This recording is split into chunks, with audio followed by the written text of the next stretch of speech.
मित्रों, इस श्रृंखला की यह दूसरी वीडियो है क्योंकि जिस स्थान से मैं ध्यान करने चला था, आप सब भी उसी स्थान पर हैं और इसके लिए ये जरूरी है कि उसी तल से बोला जाए जिस तल से एक साधारण व्यक्ति ध्यान करने के लिए चल सकता है। तो इसी बारे में सोचते हुए मैंने सोचा इसी श्रृंखला को आगे बढ़ाया जाए। तो आज इस श्रृंखला में मैं आपसे अपने ध्यान अनुभव के आधार पर ये बात करूंगा कि ध्यान कितने समय करना चाहिए और मैंने ध्यान कितने समय किया है जब मैंने अपना ध्यान स्टार्ट किया था तब।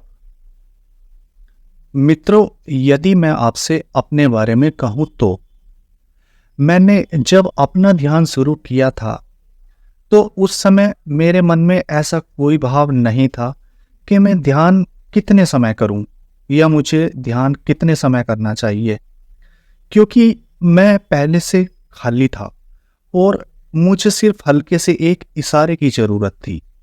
मैं खाली क्यों था, ये जीवन की एक बहुत लंबी कहानी है जो मैं समय पर आपको ज़रूर बताऊंगा। तो जब मैंने अपना ध्यान स्टार्ट किया तो फर्स्ट टाइम में अब से कई साल पहले जब मैंने देखा कि अब मुझे ध्यान शुरू कर देना चाहिए, तो ध्यान शुरू करने के लिए मैंने भी एक दो जगह देखा यूट्यूब पर। एक जगह थोड़ा गाइडेड मेडिटेशन भी था, वो मैंने करके देखा 20 मिनट। तो मैं तो पहले से ही खाली था, तो चमक तो आनी थी, चोंद तो लगनी थी, क्योंकि जो व्यक्ति ऑलरेडी खाली है उसके लिए कोई मुश्किल नहीं है, जो भरा हुआ है उसके लिए मुश्किल है। तो ध्यान के प्रथम चरण में जब मैंने अपना ध्यान शुरू किया तो उस समय ऐसा समय था कि मेरे पास समय बहुत था और मैं खाली भी था। तो एक दो दिन के प्रयास के अंदर ही मैं आपसे बताऊं, मुझे कुछ ऐसा मिल गया, कुछ ऐसा हाथ लग गया, क्योंकि अपनी समझ के अनुसार हमें समझ आ जाता है कि मेरे लिए क्या ठीक है। तो मुझे एक हल्की सी विधि ऐसी मिली जो मैंने उस विधि को शुरू किया। और जब मैं ध्यान करने अक्सर बैठता था या लेटता था तो ध्यान मैं ये नहीं सोचता था कि मैं कुछ कर रहा हूँ, या मेरी कोई ऐसी उत्सुकता या आकांक्षा नहीं थी कि मुझे कुछ ध्यान से पाना है या ध्यान से मुझे कुछ जानना है। क्योंकि जो भी व्यक्ति भीतर से खाली है उसके लिए शक्तियों वगैरह का रस तो समाप्ति हो जाता है। उसे तो क्या है, बस ध्यान करना है, ना उसे परिणाम की चिंता है और ना उसे क्या हो रहा है इसकी चिंता है। अब मैंने ध्यान शुरू किया 10 मिनट 15 मिनट, तो स्टार्टिंग जो थी वो मेरे ध्यान करने की आधा घंटा समय था। तो शुरू के 1 वीक में मैंने क्या काम किया कि मैं जब सुबह उठता था तो फ्रेश होने के बाद एकदम से ध्यान में बैठ जाता था, आधे घंटे के लिए, पौन घंटे के लिए। तो काफ़ी अभ्यास नहीं था तो शरीर में दिक्कत भी होती थी, लेकिन अब इसी के उलट ऐसी लगन थी मुझे, ऐसी आग थी मेरे भीतर कि उसने मुझे मजबूर कर दिया कि मैं आगे ही चलता रहूं। क्योंकि व्यक्ति सोचता या रुकता वहां है जहां उसकी इच्छा या जिज्ञासा जुड़ी हुई होती है। तो मेरी ध्यान से कोई इच्छा थी ही नहीं। फिर मैंने क्या काम किया कि सुबह ध्यान शुरू किया, उसके बाद फिर 11 बजे ध्यान शुरू कर दिया, उसके बाद फिर दोपहर में ध्यान शुरू कर दिया, फिर बाहर घूमने चला गया थोड़ी देर। तो घूमना मेरा ऐसा होता नहीं था, लोगों में ज़्यादा बैठना उठना होता ही नहीं था, क्योंकि जो बाहर का रास्ता वो मेरा ऑलरेडी 10 साल पहले ही समाप्त हो गया था। वो एक लंबी कहानी है, जरूर बताऊंगा आप सबको। उसके बाद फिर मैं जब अक्सर खाना वगैरह खा लेता था तो मैंने जो है फिर रात में सोने के समय ध्यान किया। तो ऐसे ही करते करते मैं रोज दिन में 3-4 बार ध्यान का अभ्यास करता रहा। तो इससे पिछली वीडियो में मैंने आपको बताया था विपश्यना विधि। लगभग 1 हफ्ते बाद मैंने विपश्यना के बारे में सुना। तो जब उसे सुना तो मैंने जो है उसके जितने भी चरण हैं सुनने के साथ साथ अपने मन में करके भी देखे आंख बंद करके, तो मुझे लगभग सभी चरणों में मजा नहीं आया। सिर्फ मुझे एक ही चरण में मजा आया। पहले आपसे मैंने बताऊं, लगभग 6 महीने जो मैंने विपश्यना का अभ्यास किया है, तो जो पूरी श्वास नाक से लेके नीचे केंद्र तक जाती है और केंद्र में जब घूमती है, तो मैंने उस बिंदु पर अभ्यास किया 6 महीने। 6 महीने के बाद मैं समझ गया, अनुभव आने लगे। अनुभव तो मुझे 1 वीक में ही आ गए थे। तो उसके बाद मैंने समझा अब इसकी कोई ज़रूरत नहीं है। फिर मैंने विपश्यना का ही ट्रेंड चेंज किया। फिर मैंने श्वास को नाक के पास पकड़ा। नाक के पास पकड़ने में इसी प्रकार, देखिए अक्सर आप लोग क्या करते हैं कि 10 दिन का मेडिटेशन का कोर्स करते हैं विपश्यना का। तो विपश्यना का जब आप 10 दिन का मेडिटेशन कोर्स करते हैं, तो 10 दिन में तो कुछ भी नहीं होता है। 6 महीने तो आप श्वास भी नहीं पकड़ सकते। 6 महीने से ज़्यादा समय तो श्वास को पकड़ने में ही लग जाता है। बस 10 दिन में क्या होता है पता है, जब आप थोड़ा कोई कोर्स वगैरह करने जाते हो, थोड़ा वहाँ शांति का माहौल मिलता है और आप थोड़े से शांत हो जाते हो, आपके विचार रुक जाते हैं। और जाहिर सी बात है, जब शरीर रुकेगा, विचार रुकेगा, तो आप शांत हो ही जाएंगे, आपको लगेगा ये आनंद में हो। तो वो तो एक बेसिक सी प्रक्रिया है। आप चाहे तो नींद की गोली खा के भी ना सोएं तो भी आपको आनंद आएगा, बस कुछ वैसा ही है। तो मित्रों, कहने का सार ये है। उसके बाद फिर मैंने अपने ध्यान की रफ्तार को जो बढ़ाया, मुझे 3 महीने का समय वो वाला मिला। तो उस 3 महीने में मैंने सुबह ध्यान, 10 बजे ध्यान, दोपहर में ध्यान, शाम को ध्यान, शाम को 6 बजे ध्यान, रात में ध्यान, मैं लगातार अपने ध्यान की स्पीड को बढ़ाता गया। क्योंकि लगातार ध्यान बार बार करने से, आप जानते ही हैं कि जब निरंतर किसी चीज का अभ्यास होता है तो उसमें मार्ग खुलते ही हैं। मैंने अपने ध्यान की रफ्तार को जितना बढ़ाया जा सकता था उतना बढ़ाना शुरू कर दिया। और आपसे मैं एक वीडियो में ये भी शेयर करूंगा कि इतने सालों में मैंने क्या अनुभव किया है उन दुखों के बारे में जो ध्यान की साधना के दौरान साधक के साथ आते हैं। क्योंकि सिर्फ आनंद की बात तो सभी करते हैं, पर दुख की बात कोई कोई करता है। क्योंकि देखिए, छोटी सी चीज पाने के लिए आप इतनी मेहनत करते हो, इतना दुख उठाते हो, तो जब बात परब्रह्म की हो जाए तो फिर कितने दुख उठाना पड़ सकता है कि आप जान ही सकते हैं। इसी प्रकार उन 2-3 महीने ध्यान का अभ्यास करने के बाद तो अच्छी खासी मुझे हैबिट भी हो गई थी ध्यान करने की। थोड़ा रस भी आने लगा था, वैसा ही रस जैसे अभी आपको मैंने पहले बताया है। तो जब ध्यान में उस प्रकार का रस आने लगा, लेकिन फिर मैं आपसे यही कहूँगा कि मैंने कभी कुछ जोड़ा नहीं ध्यान से। वो ना ही जोड़ने का परिणाम है जो आज मैं इस स्तर तक पहुंच पाया हूं। तो जैसे जैसे मेरा ध्यान बढ़ता गया, इसमें मुझे जो मेरा मेन कारण है इस आध्यात्म की तरफ जाने का, क्योंकि मैं भी, आप जानिए, कोई ऐसा नहीं हूं कि बहुत बूढ़ा हूं। तो मैं जो आध्यात्म में गया वो मेरी पत्नी की वजह से गया। वो मेरे लिए देवी स्वरूप आई और उसकी वजह से मुझे आध्यात्म में जाने का मार्ग मिला। ध्यान की प्रारंभिक अवस्था में इतना ध्यान का अभ्यास करने के बाद अक्सर सिर वगैरह में भी दर्द होता था। तो रातें रातें उचट जाती थी, नींदें खराब हो जाती थी। क्योंकि जब मैंने 1 साल विपश्यना किया है तो ऐसा होता है, जब मजा आता है ना व्यक्ति को, तो वो रात में भी कर लेता है। और जब रात में विपश्यना करते हैं तो रात में उसका परिणाम यह होता है कि नींद भाग जाती है, नींद नहीं आती है। पूरी पूरी रात, पूरे पूरे दिन सिर में दर्द हो जाता है, या 2-3 दिन तक सिर में दर्द लगातार रह सकता है।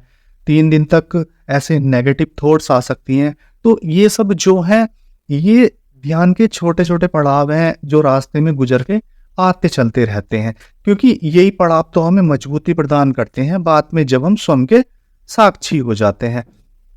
तो मित्रों, जब इसी प्रकार से रफ्तार में अपने ध्यान की बढ़ाता गया और मैं नहीं रुका, दिन बीतते गए, समय बीतता गया, अनुभव आए, अनुभव नहीं भी आए, कभी अंधेरा आया, कभी प्रकाश आया, कभी और अनुभव आए। लेकिन मैंने अपना कोई लक्ष्य फिक्स नहीं किया कि मुझे इस लक्ष्य तक पहुंचना ही है। मेरा काम था दिन रात अभ्यास करना, ध्यान का अभ्यास करना। तो जब उन 3 महीनों के बाद जो मुझे फ्री का समय मिला था, उसके बाद अक्सर मैं अपने, देखिए मेरी एक शॉप थी तो मैं अपनी शॉप पे जाता था। तो मैं क्या होता था, सुबह उठ के ध्यान कर लेता था और उसके बाद फिर शॉप पे मौका मिलता था 1-1.5 घंटे रेस्ट करने का, तो मैं दोपहर में ध्यान कर लेता था। मेरी आदत थी हमेशा शॉप को जल्दी बंद कर देने की, शाम को 6 अराउंड 6 बजे के लगभग। तो मैं 6 बजे आके फिर 1 घंटा ध्यान कर लेता था।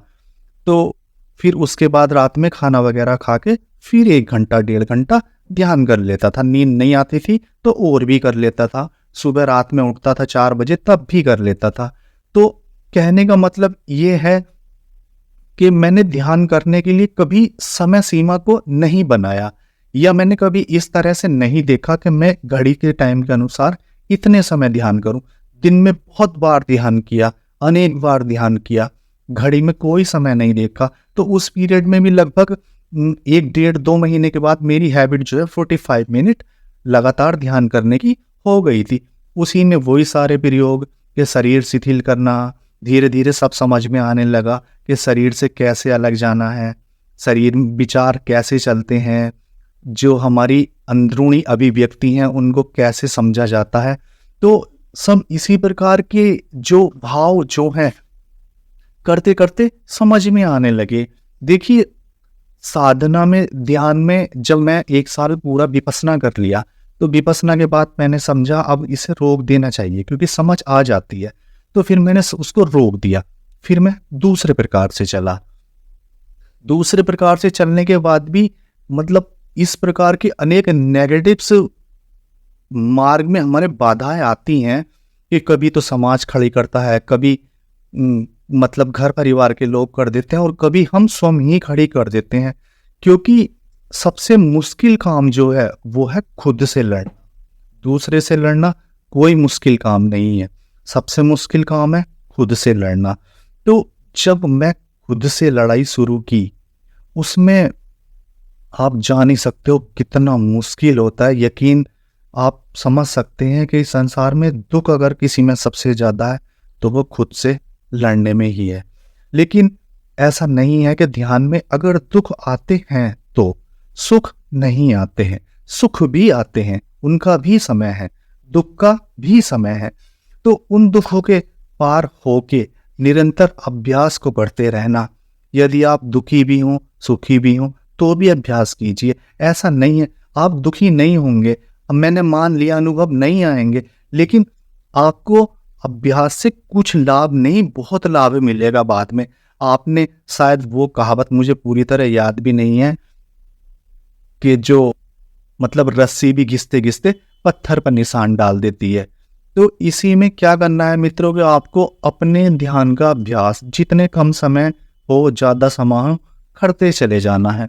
तो जब मैं उस दौरान अपनी शॉप पर बैठता था, तो शुरू के फर्स्ट ईयर में मैं ध्यान में तो बैठता ही बैठता था, वो तो मेरी प्रक्रिया अलग थी।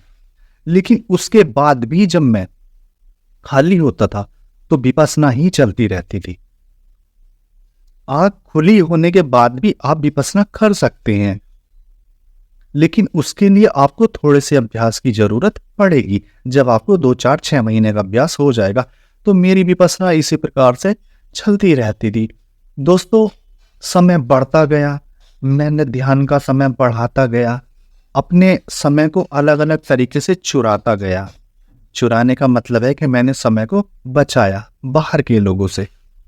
अब क्योंकि मैं ऑलरेडी सब चीज़ों से खाली था, मेरा रस नहीं था बाहर घूमने फिरने में, कहीं आने जाने में, या मित्रता करने में, या किसी परिस्त्री संगमन करने में। तो इन सब चीज़ों से जो है मुझे लाभ ये मिला कि जब भी मैं ध्यान में गया, बस डूबता गया, समझ बढ़ती गई। अब दिक्कतें तो बहुत आई दोस्तों, क्योंकि अब देखिए बिना दर्द के तो शिशु भी संसार में नहीं आता है। तो ये तो एक ध्यान है, ये भी दूसरा ही जन्म है व्यक्ति का। ध्यान जो है आपका कुछ शुरू का अभ्यास मांगता है, कुछ महीने का। जब आप कुछ महीने का अभ्यास कर लेते हैं ध्यान में, तो उसके बाद तो ध्यान अपना समय खुद ले ही लेता है। अब हम ध्यान के लिए बात करते हैं समय की। तो देखिए, मैंने आपसे इतनी सारी बात बताई है। ध्यान में अगर कहीं समय के बारे में लिखा हुआ है, तो वो इसलिए लिखा हुआ है कि अगर कोई नए तरीके से शुरू करता है, तो उसकी थोड़ी-सी मदद हो सके।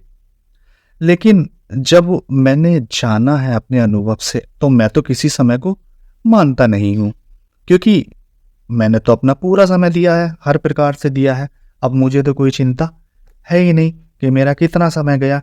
दोस्तों, मैंने अपने जीवन में कभी समय की परवाह नहीं की।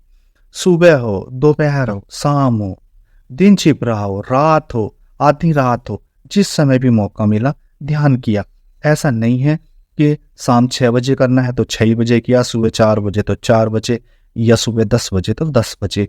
जिस समय भी मिला, जैसा समय मिला, उस समय ध्यान किया। उसने मुझे पकाया, क्योंकि आप जानते हैं जब तक फल पकता नहीं है पेड़ से नहीं गिरता है। और अंतिम परिणति पाने के लिए तो बड़ी ही मेहनत करनी पड़ती है, क्योंकि जो साक्षी भाव है, साक्षी भाव भी ऐसे नहीं सधेगा एक दिन में। इसके लिए भी कई साल मेहनत करनी पड़ेगी, तब जाके साक्षी की झलकियां मिलनी शुरू होंगी। तो मित्रों, मैं आपसे भी यही कहना चाहता हूं, यदि आप एक साधारण सांसारिक प्राणी के तौर पर तन मन स्वस्थ करने के लिए, मस्तिष्क स्वस्थ करने के लिए ध्यान कर रहे हैं, तो कोई बात नहीं, 10 मिनट करें, 15 मिनट करें, क्या फर्क पड़ता है। लेकिन यदि आप परम पद की प्राप्ति के लिए ध्यान कर रहे हैं, तो खुद को पागल करना पड़ेगा। पागल का मतलब जानते हो ना? दिमाग में बाहर का कुछ ना हो, सिर्फ ध्यान ही हो, तुम में भी, भीतर में भी। तो मैं तो अपने अनुभव से आपको यही कहना चाहूंगा, जिस समय भी समय मिलता हो, जैसे भी समय मिलता हो, ध्यान करें। ध्यान में बैठ ना पा रहे हो, लेट जाएं। लेट ना पा रहे हो, जैसी स्थिति में बैठे हो, बाहर हो, घर के भीतर हो, अपने काम पर हो, यदि समय मिल गया है, तो जो आप अपनी विधि करते हैं उसको दोहरा लीजिए। क्योंकि इस संसार में किया गया कोई भी कार्य कभी निष्फल नहीं होता है। अंततः जब इसी प्रकार मैं अपने ध्यान का अभ्यास करता गया, तो 7-8 महीने बाद ऐसी स्थिति आ गई, ना मैंने किसी समय की परवाह की, ना मैंने फिर किसी व्यक्ति की परवाह की। तो कुल मिला के ये था, मुझे इतना आनंद आने लगा और मैंने अपने ध्यान की रफ्तार को इतना तीव्र कर दिया, इतना तीव्र कर दिया कि आपकी सोच से भी परे होगा कि मैं शायद जितने घंटे ध्यान करता था, क्योंकि मैंने एक-एक दिन में 10-10 घंटे भी ध्यान किया है। और जो मैं बेसिक ध्यान हमेशा करता था, वो 4 घंटे मेरा कंटिन्यू दिन में रहता ही था, क्योंकि उसके लिए मैं सुबह, दोपहर, शाम और रात में समय निकाल लेता था। लेकिन काफ़ी समय तक, कम से कम 6 महीने, 8 महीने तक मैंने 10 महीने लगातार फिर जो है बहुत अधिक समय तक ध्यान किया है। और उस समय में मैंने 10-10 घंटे तक भी ध्यान किया है। क्योंकि आप तो सोचते हैं कि 10-5 मिनट बैठ गए, आधा घंटा बैठ गए, ध्यान हो गया। ध्यान ऐसी चीज नहीं है कि हो जाएगा, क्योंकि इच्छा हमारी नहीं है, इच्छा परमपिता परमात्मा की है। तो प्रारंभिक अवस्था जो है उसमें तो हमें ही करना है। लेकिन जब मैं आपसे कहूं इसकी अंतिम परिणति आएगी, जब आप अंतिम पायदान पर आएंगे, तो फिर वहां आपको करना नहीं पड़ेगा, आप ध्यान में होंगे। तो इन सब बातों का सार सिर्फ इतना ही है कि ना तो आपको समय की परवाह करनी है कि आप कितनी देर ध्यान करते हैं, ना ही आपको ये देखना है कि आप किस समय ध्यान कर रहे हैं। जब भी मौका मिले, जब भी समय मिले, अपनी विधि के अनुरूप, अपनी विधि के अनुसार ध्यान करते चले जाएं। क्योंकि आप जितनी रफ्तार से ध्यान करेंगे, आपको ध्यान में उतना ही अधिक लाभ मिलेगा। क्योंकि ज्यादा समय जब हम ध्यान करते हैं, तो आप अभी तो नहीं जानते हैं, लेकिन अंदर जो कुछ भी भरा हुआ है, जितना भी कचरा भरा हुआ है, वो धीरे धीरे साफ होता है। तो ध्यान के लंबे समय का अभ्यास, जिसमें आपको अनुभव भी नहीं आएंगे, और उस समय पर आप बहुत परेशान हो जाते हैं, क्योंकि कई कई महीने भी कभी कभी अनुभव नहीं आते हैं। उसमें उस व्यक्ति को तो फर्क पड़ता है, जो व्यक्ति कुछ पाने के लिए ध्यान करता हो। लेकिन जो व्यक्ति कुछ पाने के लिए ध्यान नहीं करता, सिर्फ ध्यान ही करता है, उसे और कुछ जानना ही नहीं है, उसे और कुछ मानना ही नहीं है, उसे और कुछ पहचानना ही नहीं है, तो उसके लिए कोई फर्क नहीं पड़ता है। क्योंकि मैं भी इसी दशा से गुजरा हूँ। आपको विश्वास नहीं होगा कि 6-6 महीने भी कोई अनुभव नहीं आते हैं, लेकिन आज मैं जानता हूँ कि उन अनुभवों का सार क्या है, वो अनुभव क्यों आते थे और कहाँ से आते थे। तो आप भी जब अंत की स्थिति में पहुंचेंगे तो आप भी समझ जाएंगे इन सब बातों का सार क्या है। तो इस वीडियो में मैंने आपको यही बताने की कोशिश की है कि जो लोग सोचते हैं कि हम ध्यान कितनी देर करें, कि 10 मिनट करें, 15 मिनट करें, 20 मिनट करें, आधा घंटा करें, तो ये विशेष उन्हीं के लिए है। इसमें आपको अपनी इच्छा से समय सेलेक्ट नहीं करना है। आप उस इच्छा को देखिए जो आपके केंद्र से उठ रही है, जो आपके चैतन्य से उठ रही है, कि आपका चैतन्य क्या कह रहा है, आपका शरीर कितनी देर ध्यान में बैठ सकता है। आप उस इच्छा पर जाइए। लेकिन हाँ, आप इतना जरूर कर सकते हैं कि आप बार बार ध्यान कर सकते हैं। और देखिए, जब बार बार ध्यान करेंगे तो बाहर से कटेंगे, थोड़ी समस्या संसार की तरफ से भी आती हैं। तो अपने आप को थोड़ा मजबूत रखें और लड़ाई लड़ने के लिए, क्योंकि अब आप जिससे लड़ाई लड़ रहे हैं, ना तो आप वहां तलवार का प्रयोग कर सकते हैं, ना किसी हथियार का प्रयोग कर सकते हैं। अब आपके विचारों की और आपकी अंतर चेतना की लड़ाई है, जो काफी मुश्किल होने वाली है। तो इसे अगर हम रोक सकते हैं तो सिर्फ इसी से रोक सकते हैं कि लगातार ध्यान का अभ्यास और एक अगली सोच और एक अगला लाभ ध्यान से ना जोड़ा जाए। तो आशा करता हूं आप मेरी बात बहुत अच्छी तरह समझ गए, और इस श्रृंखला में मैं हर बारीक से बारीक स्टेप लाने की कोशिश करूंगा जो भी एक नए साधक को ध्यान करने के लिए जरूरी है। क्योंकि मैं भी कोई संत या साधु नहीं हूं, मैं भी आप ही लोगों के बीच से आया हूं, मैं भी पारिवारिक प्राणी हूं, परिवार में रहता हूं। तो मित्रों, आप मेरी बात सुनकर यदि किसी को लाभ मिलता है तो इससे बड़ा सौभाग्य तो कुछ है ही नहीं। आज की इस वीडियो को यहीं समाप्त करता हूं। संपूर्ण अस्तित्व को मेरा प्रणाम। आप सबका शुभ हो।